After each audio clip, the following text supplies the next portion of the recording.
si on ne fait pas ces éoliennes en mer, au-delà du coût de production, etc., on économise 38 milliards d'euros. 38 milliards d'euros, c'est emplois en jeu derrière. Et puis les taxes que ça rapporte. Attendez, c'est le coût de raccordement de ces éoliennes en mer, 38 milliards d'euros. Je vais vous faire un cadeau pour les chiffres. C'est l'équivalent de 4 EPR2.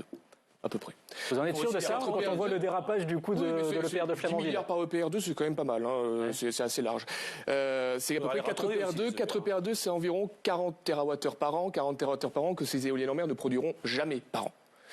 4 EPR2, c'est des emplois aussi.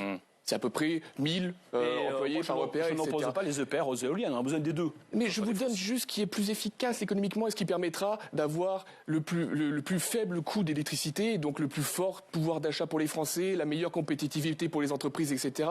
Dilapider notre argent dans des sources qui sont reconnues comme moins efficaces, ce n'est pas la bonne solution. Ce que je vous propose de faire, moi, c'est de mettre tous les moyens en œuvre que nous avons pour réussir à construire nos 2 premières paires de PR2 d'ici 2035.